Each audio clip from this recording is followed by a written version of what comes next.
Assalamualaikum adik-adik yang dirahmati Allah.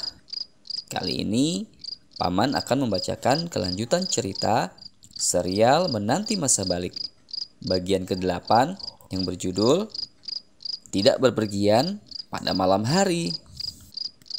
Cerita ini diambil dari buku Menanti Masa Balik, mengenalkan apa itu balik, siapa mahram dan yang bukan mahram. Disajikan dalam cerita sehari-hari. Buah karya Ustadz Nizar Sa'ad Jabal dan Muammar Abdullah At-Tamimi. Untuk adik-adik yang ingin membacanya langsung, bisa adik-adik beli bukunya di toko-toko buku terdekat di kota adik-adik. Yuk, sekarang kita simak ceritanya. Tidak bepergian pada malam hari. Pulang sekolah, Ahmad pergi ke rumah Lukman. Ahmad bertanya kepada Bu Intan, bibinya sekaligus ibu Lukman. "Bibi, hari ini Ahmad tidak melihat Lukman di sekolah." "Lukman sakit ya?" tanya Ahmad. "Lukman sekolah kok. Namun akhir-akhir ini Lukman memang suka telat pulang," jawab Bu Intan. Ahmad pun pamit kepada bibinya untuk pulang ke rumah. Saat Ahmad dan Pak Hamzah ingin pergi ke masjid untuk sholat maghrib, mereka bertemu dengan Lukman yang baru pulang dari sekolah. "Lukman, kenapa jam segini baru pulang?"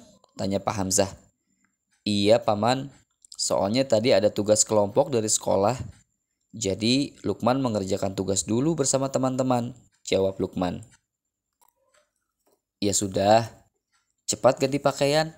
Setelah itu segera ke masjid karena sebentar lagi azan maghrib," perintah Pak Hamzah kepada Lukman. "Baik Paman," jawab Lukman. Kemudian Pak Hamzah dan Ahmad kembali berjalan ke masjid. Pak Hamzah bertanya kepada anaknya, "Ahmad, kamu tidak ada tugas kelompok dari sekolah?" Ahmad menjawab, "Tidak ada ayah, bahkan jarang ada PR." Tidak seperti biasanya, setelah sholat maghrib, Lukman buru-buru keluar masjid. Setelah sholat maghrib, Lukman tidak berzikir. Bahkan, dia tidak melaksanakan sholat ba'diyah maghrib seperti biasa. Ahmad melihat dari jendela masjid. Ternyata, Agus telah menunggu Lukman di luar masjid. Mereka segera meninggalkan masjid dengan mengendarai motor milik Agus. Pak Hamzah bertanya kepada Ahmad, "Ayah tidak melihat Lukman? Apa dia sholat maghrib di masjid?" Ahmad menjawab, "Ada ayah, tapi tadi dia buru-buru keluar masjid karena Agus menunggunya di luar. Lalu mereka pergi naik motor." "Kemana lagi tuh anak? Malam-malam begini malah kelayapan," ucap Pak Hamzah. Ketika Pak Hamzah dan Ahmad pulang dari masjid, mereka melihat Pak Faiz dan Bu Intan duduk di depan rumah. Mereka kebingungan. "Assalamualaikum," ucap Pak Hamzah. "Waalaikumsalam," jawab Pak Faiz. "Wah, lagi menunggu siapa nih? Malam-malam duduk di luar," tanya Pak Hamzah. "Kami sedang menunggu Lukman. Tahu nggak, hari ini kami menemukan sebatang rokok di tas Lukman. Seragam sekolah Lukman pun bau rokok," ucap Bu Intan. "Akhir-akhir ini nilai Lukman di sekolah buruk. 2 hari yang lalu ayahnya dipanggil ke sekolah karena Lukman sering membolos. Bahkan Lukman bisa dikeluarkan dari sekolah," keluh Bu Intan sambil menangis. Tak lama kemudian Lukman sampai di rumah. Ibu dan ayah memarahi Lukman. Dia diam karena takut kepada orang tuanya. Setelah itu Pak Hamzah mulai bicara. "Lukman, kalau memilih teman harus hati-hati ya.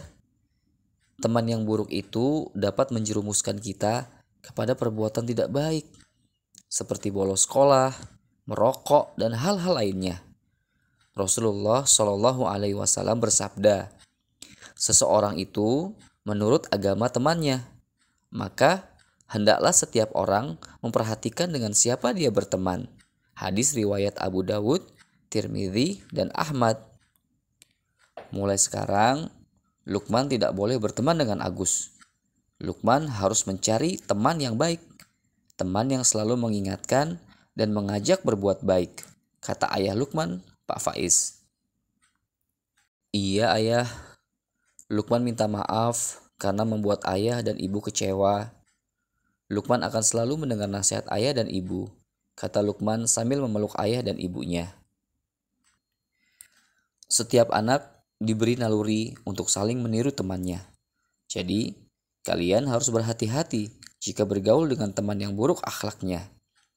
Rasulullah Shallallahu Alaihi Wasallam bersabda, teman yang baik dan teman yang buruk seperti seorang penjual minyak wangi dan seorang pandai besi.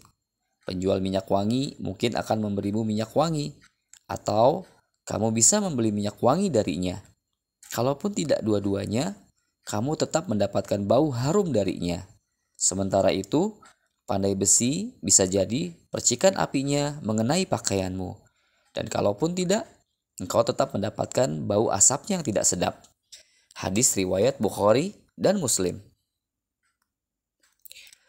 Alhamdulillah, telah kita tuntaskan serial Menanti Masa Balik.